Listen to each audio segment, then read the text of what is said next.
नमस्कार साथियों, मैं Jitendra Kumar Bohra, assistant professor government college से तमाम विद्यार्थियों का हार्दिक स्वागत और अभिनंदन करता हूं।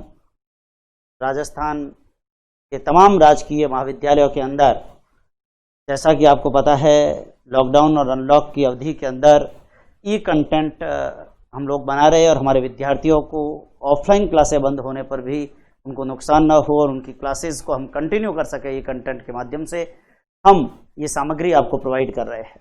मैंने अपनी पिछली क्लास के अंदर आपसे चर्चा की थी जनजातीय आंदोलन के तहत भील आंदोलन की, और आज मैं आपके सामने लेकर आया हूं मीणा आंदोलन। विद्यार्थियों, राजस्थान की जनजाति के आंदोलन के अंदर बात जब मीणा जनजाति की होती है, मीणा, वैसे राजस्थान के आर्ट एंड कल्चर में जब हम अनुसूचित जनजातियों का कल्चर पढ़ते हैं तो उसमें मीणा जनजाति के बारे में भी चर्चा करते हैं। लेकिन वो मीणा जो आज राजस्थान के अंदर हम लोग शेड्यूल ट्राइब कास्ट के अंदर इंक्लूड करते हैं, क्या हमेशा समाज की मुख्य धारा से अलग रही? नहीं, समाज की मुख्य धारा से मीणा जाति अलग शुरुआत में नहीं थी। आपने पढ़ा होगा कि राजस्थान के ढूंढार रियासत के अंदर, राजस्थान के आमेर रियासत के अंदर, राजस्थान के अंदर जो जयपुर का क्षेत्र है, दौसा का क्षेत्र है, करौली सवाई माधोपुर का क्षेत्र है, ये मीणाओं का गढ़ रहा। और एक जमाना ऐसा हुआ करता था कि इन मीणाओं की ढूंढार राज्य के राजघराने के अंदर, ढूंढार क्षेत्र के राज कार्य के अंदर इनकी बड़ी महती भूमिका हुआ करती थी। आप सब जानते होंगे, आपको पता हो, आपने कभी पढ़ा होगा कि आमेर के राजा या यूं कहूं कि आमेर के अंदर, ढूंढार के अंदर कछवा राजवंश की जो स्थापना हुई, आमेर की स्थापना, आमेर का कछवा राज्य, ढूंढार का कछवा राज्य, इसकी स्थापना हम सब जानते हैं कि इस कछवा राज्य का संस्थापक था दूले राय, और बाद में दूले राय के वंशज कोकिल देव, और वहां से चलते हुए और आज़ादी तक, जयपुर के महाराजा सवाई मानसिंह द्वितीय तक का सफर जो हम राजस्थान की राजपूत हिस्ट्री में पढ़ते हैं, आप तमाम विद्यार्थियों को जानकारी हो। उस ढूंढार क्षेत्र के अंदर जब हम शुरुआती कछवा राज्य पढ़ते हैं तो शुरुआती कछवा राज्य में उसके संस्थापक दूले राय ने अगर ढूंढार के अधिकांश क्षेत्र पर कब्जा किया तो उसमें उनको मीणाओं को शिकस्त देनी पड़ी। आपको ध्यान हो, मीणाओं को शिकस्त देनी पड़ी।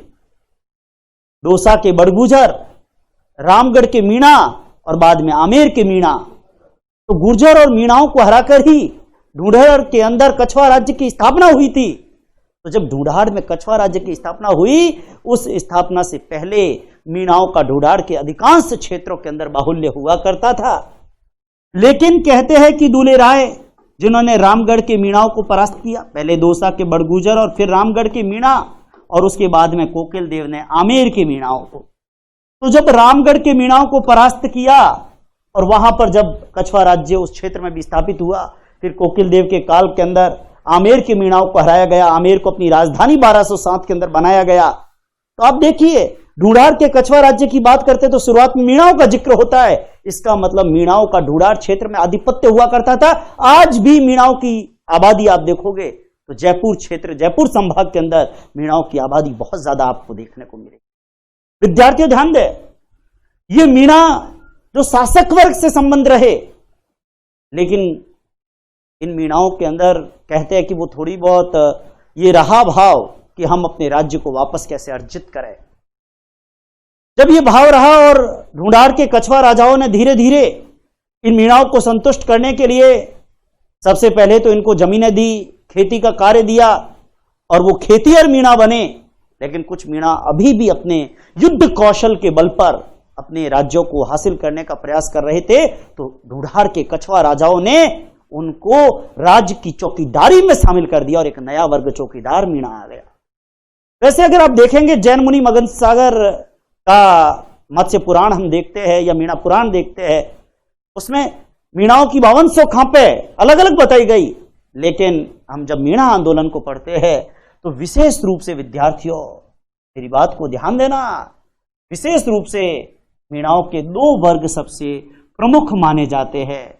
एक चौकीदार मीणा और एक जमींदार मीणा। एक चौकीदार मीणा जो चौकीदारी करते थे और एक जमींदार मीणा जो खेती का काम करते थे, जो जमींदारी का काम करते थे। ये जमींदार मीणा जिनके पास कृषि संबंधित जमीनें होती थी, कृषि कार्य से संबंधित ये वर्ग था, जमींदार मीणा कहलाता था। तो चौकीदार मीणा चौकीदारी का काम करते थे। हमारा ये जो मीणा आंदोलन है ये स्पेशली बेस्ड चौकीदार मीणाओं के ऊपर। किस पे बेस्ड है? चौकीदार मीणाओं पे। विद्यार्थियों ध्यान दें, जमींदार मीणा जो है ये खेती बाड़ी से संबंधित कार्य करते थे। ढूंढाड़ के कछवा राजाओं ने सबसे पहले मीणाओं को संतुष्ट करने के लिए जमीनें दी, खेती का काम ये करने लगे, संतुष्ट हो गए। कुछ मीणा जो संतुष्ट नहीं हुए वो बाद में और अपने युद्ध कौशल के बल पर ढूंढाड़ के अपने खोए हुए क्षेत्रों को हासिल करने का प्रयास करने लगे। तो कछवा राजाओं ने उनको राज्य की चौकीदारी में, राज्य के विभिन्न जनपदों, जनों, क्षेत्रों, इलाकों की, परगनों की चौकीदारी में लगा दिया। ये चौकीदार मीणा ऐसा नहीं किसी घर की झोपड़ी की चौकीदारी, राज खजानी की चौकीदारी, राज्य के बड़े बड़े महलों की चौकीदारी, बड़े गांवों की चौकीदारी, राज्य की सीमाओं की, ये चौकीदारी का काम करने वाले चौकीदार मीणा और जमींदारी का काम करने वाले, खेती का काम करने वाले जमींदार मीणा। पर विद्यार्थियों एक बात ध्यान देना, ये चौकीदार मीणा जो चौकीदारी का काम करते थे, लेकिन आजादी से कुछ समय पहले एक ऐसा समय आया, अगर जयपुर रियासत में ढूंढाड़ क्षेत्र के अंदर कहीं कोई खजाने की चोरी हुई, किसी महल में चोरी हो गई, तो उस चोरी का इल्जाम इस चौकीदार मीणा पर डाल दिया जाता था। इस चौकीदार मीणा के ऊपर आपको जानकारी हो, एक कानून चलता था, कानून दादरसी। कानून दादरसी, ये कानून दादरसी क्या था विद्यार्थियों? विद्यार्थियों ध्यान दें, एक कानून चलता था जिसको हम कहते हैं कानून दादरसी। ढूंढाड़ क्षेत्र के अंदर कानून दादरसी चलता था और इस कानून दादरसी के अंदर कोई भी चोरी होती थी, उस चोरी के जितना माल की चोरी हुई है, जितना माल चोरी हुआ है, उस चोरी किए गए माल की रकम उस चौकीदार मीणा से वसूल की जाती थी। उस चौकीदार मीणा को रकम चुकानी पड़ती थी। अब चोरी चाहे किसी ने की हो, लेकिन चुकाएगा कौन? चौकीदार मीणा चुकाएगा। चोरी चाहे किसी ने की हो, लेकिन चुकाएगा कौन? चौकीदार मीणा चुकाएगा। ऐसी स्थिति के अंदर एक तरीके से चौकीदारी करने वाले को आपने चोर कह दिया, चोरी का तमगा दे दिया। चौकीदार मीणा जिसको चोरी का इल्जाम जब लगाया जाने लगा और इस कानून दादरसी के तहत चोरी की गई रकम का सारा पैसा उस चौकीदार मीणा से वसूल किया जाने लगा, तो राजस्थान की मीणा जनजाति आंदोलन के रास्ते पर मुखर हो गई। और जब ये चौकीदार मीणा आंदोलन के रास्ते पर मुखर हुए और इस आग में घी डालने का काम किया 1924 के क्रिमिनल ट्राइब्स एक्ट ने। विद्यार्थियों ध्यान दें, 1924 के अंदर एक एक्ट आया और 1924 के अंदर एक एक्ट आया क्रिमिनल ट्राइब्स एक्ट। जरा ध्यान दीजिएगा, 1924 के अंदर एक एक्ट आया क्रिमिनल ट्राइब्स एक्ट। ये क्रिमिनल ट्राइब्स एक्ट आपको जानकारी हो, ये क्रिमिनल ट्राइब्स एक्ट क्या है? Criminal tribes act 1924। इस एक्ट के अंदर कोई भी मीणा जिसकी उम्र 12 साल से ऊपर है, चाहे वो स्त्री है, चाहे वो पुरुष है, चाहे बच्चा, 12 साल से ऊपर का बच्चा, किशोर, 12 साल से अधिक उम्र है, तो नजदीक के पुलिस थाने के अंदर 24 घंटे में एक बार, दिन में एक बार हाजिरी, साइन, अंगूठा जो भी कर सकते हैं, ठप्पा मार के आना पड़ेगा थाने के अंदर जाकर। इसका मतलब आपने पूरी की पूरी जाति को चोर कह दिया। आंदोलन तो होना ही था। जब हम इस प्रकार का काम करेंगे तो हमें आंदोलन तो सहना ही पड़ेगा। और क्रिमिनल ट्राइब्स एक्ट 1924, और इसका प्रभाव ढूंढाड़ क्षेत्र में ज्यादा देखा गया। क्यों? क्योंकि मीणाओं की सबसे बड़ी आबादी ही ढूंढाड़ क्षेत्र में थी। मीणाओं की सबसे बड़ी आबादी ढूंढाड़ क्षेत्र में थी। सीधी सी बात है, वहां पर आंदोलन मुखर हुआ। और जब आंदोलन मुखर हुआ इस क्रिमिनल ट्राइब्स एक्ट के विरोध में 1924 के इस क्रिमिनल ट्राइब्स एक्ट के विरोध में, तो कुछ नाम आते हैं। छोटू राम जी सरवाल, सरवाल कह दीजिए, झड़वाल कह दीजिए, अलग अलग किताबों में कॉन्ट्राडिक्शन मिलेगा, ध्यान दीजिएगा, हमारा सवाल गलत नहीं होना चाहिए। छोटू राम जी सरवाल, महादेव राम जी पबड़ी, जवाहर राम मानोलाल, ये कुछ ऐसी शख्सियतें रही इस ढूंढार क्षेत्र के मीणाओं की जिन्होंने मीणा जाति सुधार कमेटी का गठन किया। इस क्रिमिनल ट्राइब्स एक्ट के विरोध में एक कमेटी बनी और उस कमेटी का नाम था मीणा जाति सुधार कमेटी या मीणा जाति सुधार समिति। और इस समिति को बनाने वाले कौन थे विद्यार्थियों? इस समिति को बनाने वाले 4 व्यक्तियों के नाम जो मैं आपको बताऊं। छोटू राम सरवाल, छोटू राम सरवाल, सरवाल या झरवाल, ध्यान दीजिएगा, ये छोटू राम सरवाल, महादेव राम पबड़ी, महादेव राम पबड़ी, जवाहर राम और मानोलाल, जवाहर राम और मानोलाल, इन 4 व्यक्तियों ने मिलकर एक कमेटी बनाई और उस कमेटी का नाम क्या था? उस कमेटी का नाम था मीणा जाति सुधार कमेटी। इसने आंदोलन मुकर किया, लेकिन 1930 के आते आते इस जयपुर रियासत ने अपना एक और कानून बनाया, जरायम पेशा, जयपुर रियासत जरायम पेशा कानून। 1930 के आते आते विद्यार्थियों ध्यान दीजिएगा, 1930 के आते आते इस जयपुर रियासत ने एक और कानून बनाया और वो कानून क्या था? वो जयपुर रियासत का जरायम पेशा कानून। 1930 के अंदर जयपुर रियासत का जरायम पेशा का कानून आया और इस कानून के अंदर 1924 के क्रिमिनल ट्राइब्स एक्ट को सख्ती के साथ लागू किया गया और हर मीणा जो 12 साल से अधिक उम्र का है उसे 24 घंटे में एक बार पुलिस थाने के अंदर आकर हाजिरी देनी पड़ेगी। विद्यार्थियों, मीणाओं का आंदोलन और ज्यादा उग्र हुआ और 1933 के अंदर एक कमेटी बनाई गई, मीणा क्षत्रिय महासभा। 1933 के अंदर विद्यार्थियों ध्यान दीजिए, 1933 के अंदर एक कमेटी बनी और उस कमेटी का नाम था मीणा क्षत्रिय महासभा। ये मीणा क्षत्रिय महासभा आपको जानकारी हो, 1933 के अंदर मीणा क्षत्रिय महासभा का गठन हुआ और जिसने जरायम पेशा कानून और 1924 के क्रिमिनल ट्राइब्स एक्ट को खत्म करने की मांग की, जोरदार वकालत की। लेकिन मीणाओं के आंदोलन में सबसे उल्लेखनीय बिंदु, लगातार आंदोलन चलता रहा, 1924 से लेकर 1944 तक आंदोलन चलता रहा, लेकिन 1944 के अंदर विद्यार्थियों ध्यान दीजिएगा, एक और व्यक्ति जिसकी चर्चा मैं यहां कर रहा हूं, आपको जानकारी हो, एक और व्यक्ति जिसकी चर्चा मैं यहां पर कर रहा हूं, 1944 के अंदर जैन मुनि मगन सागर, जिनका नाम यहां लेना चाहूंगा, जैन मुनि मगन सागर जी का नाम। विद्यार्थियों ध्यान दीजिए, 1944 के अंदर जैन मुनि मगन सागर की अध्यक्षता में एक सम्मेलन हुआ, जैन मुनि मगन सागर की अध्यक्षता में 1944 में एक सम्मेलन हुआ और वो सम्मेलन कहां हुआ विद्यार्थियों? बताइए वो सम्मेलन कहां हुआ? नीम का थाना सीकर। कहां पे हुआ? नीम का थाना।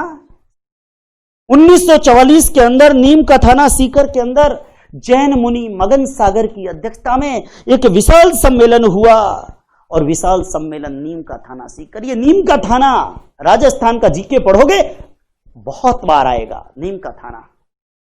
हम राजस्थान का स्वतंत्रता आंदोलन पढ़ते हैं, कैप्टन दुर्गा प्रसाद चौधरी और राम नारायण चौधरी, ये कहां के थे? नीम का थाना के। हम राजस्थान की सभ्यताएं पढ़ते हैं, गणेश्वर सभ्यता कांतली नदी के किनारे, कहां है? नीम का थाना सीकर।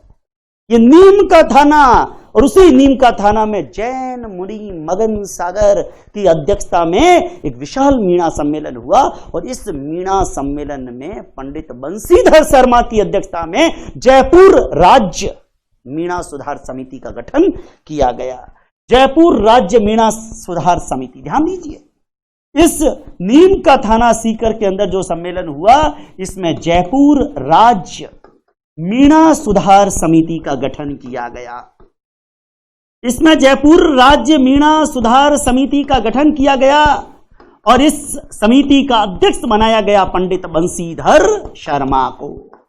पंडित बंशीधर शर्मा इस जयपुर राज्य मीणा सुधार समिति के अध्यक्ष बनाए गए।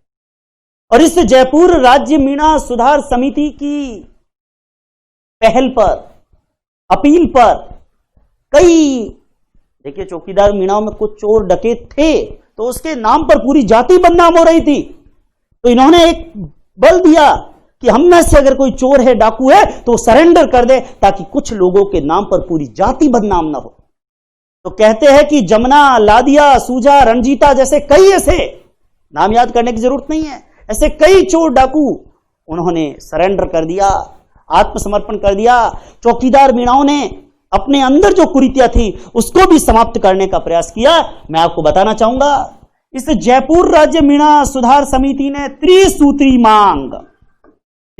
मांग नहीं कहूंगा, त्रिसूत्री कार्यक्रम चलाया।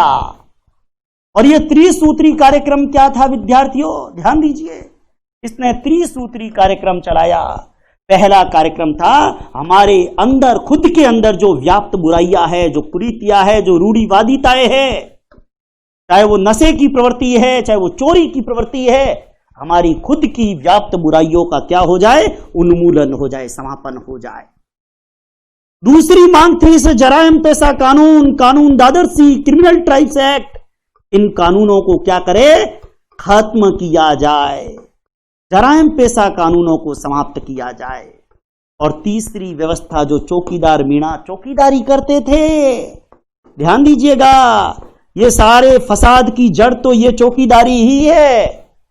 इस चौकीदारी की प्रथा को ही भविष्य में समाप्त कर दिया जाए। मीणा जाति के लोग चौकीदारी करें ही नहीं, जब चोरी नहीं करेंगे तो चोरी, जब चौकीदारी नहीं करेंगे तो चोरी हो भी गई तो हम पे इल्जाम ही नहीं आएगा। हम चौकीदारी ना करें, चौकीदारी प्रथा को ही मीणा जाति से उन्मूलित कर दे। विद्यार्थियों ध्यान दीजिए, ये एक बड़ी महत्वपूर्ण बात यहां पे ध्यान देनी है। त्रिसूत्री कार्यक्रम चलाया। पहला कार्यक्रम था व्याप्त बुराइयां जो हमारे चौकीदार मीणाओं में, उसको समाप्त करो। दूसरा, जयपुर रियासत के जराइम पेशा कानून को खत्म करो। और तीसरा, चौकीदारी की प्रथा को ही उन्मूलित कर दिया जाए, मीणाओं से समाप्त कर दिया जाए। मीणा चौकीदारी करे ही नहीं, चोरी नहीं करेंगे, चौकीदारी नहीं करेंगे, चोरी हो भी गई तो हम पे इल्जाम ही नहीं आएगा, और इल्जाम नहीं आएगा तो जाति चोर कैसे हुई। किसी दो चार के कारण पूरी जाति को बदनाम किया गया और इसी के विरोध में यह आंदोलन था। और विद्यार्थियों, जयपुर राज्य मीणा सुधार समिति ने जो आंदोलन चलाया, त्रिसूत्री कार्यक्रम पर यह आंदोलन चला, व्याप्त बुराइयों को खत्म किया जाए, जराइम पेशा कानून को समाप्त किया जाए, और चौकीदारी करने वाले जो लोग हैं वो चौकीदारी को छोड़ दे। कुछ इस प्रकार की मांगों के साथ में यह बात चली। लेकिन विद्यार्थियों, 1945 का अप्रैल महीना आता है। अप्रैल 1945 के अंदर एक जगह ले रहा हूं, श्री माधोपुर। अप्रैल 1945 के अंदर एक जगह है, आपको ध्यान हो, सीकर के अंदर श्री माधोपुर। और इस श्री माधोपुर जगह के ऊपर एक राज्यव्यापी आंदोलन मीणा जाति के द्वारा प्रारंभ किया गया। राज्यव्यापी आंदोलन श्री माधोपुर सीकर के अंदर एक बैठक जो मीणाओं की हुई, और उसमें एक राज्यव्यापी आंदोलन का ऐलान किया गया। श्री माधोपुर सीकर के अंदर मीणाओं की एक बैठक हुई, और उस बैठक के अंदर एक राज्यव्यापी आंदोलन का आगाज किया गया, और उसके संयोजक बनाए गए लक्ष्मी नारायण झरवाल। ध्यान दीजिए, लक्ष्मी नारायण झरवाल। ये लक्ष्मी नारायण झरवाल इस राज्यव्यापी आंदोलन के क्या बने, कोऑर्डिनेटर बने, संयोजक बने। विद्यार्थियों, तो भी विद्यार्थी पढ़ रहे हैं, बड़े ध्यान से सुनिए, बहुत छोटा टॉपिक है लेकिन गलती छोटे टॉपिक्स में ही होती है।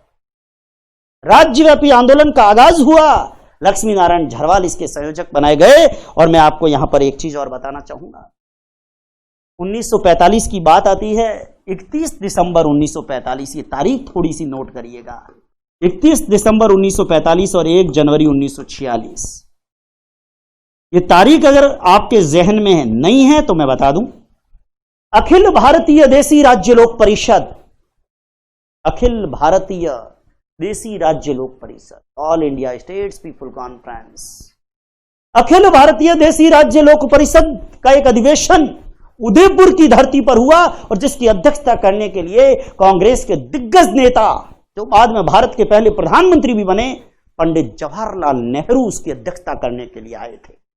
विद्यार्थियों ध्यान दीजिए, अखिल भारतीय देसी राज्य लोक परिषद, अखिल भारतीय देसी राज्य लोक परिषद, अखिल भारतीय देसी राज्य लोक परिषद, जरा ध्यान दें, अखिल भारतीय देसी राज्य लोक परिषद। अगर कभी आपने नहीं पढ़ा है, स्वतंत्रता आंदोलन आगे जब कराऊंगा बताऊंगा। अखिल भारतीय देसी राज्य लोक परिषद की स्थापना कहूं, पहला अधिवेशन कहूं 1927 के अंदर बंबई में दीवान रामचंद्र बहादुर की अध्यक्षता में हुआ था। यह अखिल भारतीय देसी राज्य लोक परिषद 1927 में इसका फर्स्ट सेशन बंबई में दीवान रामचंद्र बहादुर की अध्यक्षता में हुआ, जब 31 दिसंबर 1945 और 1 जनवरी 1946 इसका अधिवेशन हो रहा था उदयपुर में। और उसकी अध्यक्षता करने के लिए कौन आए? विद्यार्थियों आपको जानकारी हो, उसके लिए आए थे पंडित जवाहरलाल नेहरू। कौन आए थे? पंडित जवाहरलाल नेहरू। पंडित जवाहरलाल नेहरू जब उस अधिवेशन के अंदर आए, विद्यार्थियों आपको जानकारी हो, पंडित जवाहरलाल नेहरू की अध्यक्षता में अखिल भारतीय देसी राज्य लोक परिषद का अधिवेशन हुआ और उसमें भी मीणाओं ने जब कहा तो मीणाओं के डिमांड पर इस सम्मेलन के अंदर जराइम पेशा कानून, क्रिमिनल ट्राइब्स एक्ट, कानून दादरसी को समाप्त करने की जोरदार वकालत हुई, मांग हुई, वकालत हुई कि कानून को खत्म कर दिया जाए। प्रभाव तो पड़ेगा। अखिल भारतीय देसी राज्य लोक परिषद मांग कर रहा है और अध्यक्षता करने के लिए बाहर से आए पंडित नेहरू, कांग्रेस के दिग्गज नेता, बाद में भारत के पहले प्रधानमंत्री रहे 1947 और उससे पहले भी अंतरिम सरकार के प्रधानमंत्री 1946, 1947 से 1964 तक पंडित नेहरू देश के प्रधानमंत्री रहे। पंडित नेहरू यहां अध्यक्षता कर रहे थे और विद्यार्थियों मैं आपको बताना चाहूंगा, पंडित नेहरू की अध्यक्षता में जब यह अधिवेशन हुआ, इसमें जबरदस्त मांग हुई कि जराइम पेशा कानून को जो है वो खत्म कर दिया जाए। और जब ये मांग हुई तो विद्यार्थियों थोड़ी बहुत सफलता इनको मिली। 4 मई 1946 को, ध्यान देना, 4 मई 1946 को जयपुर रियासत ने कानून दादरसी को समाप्त कर दिया। कानून दादरसी को 4 मई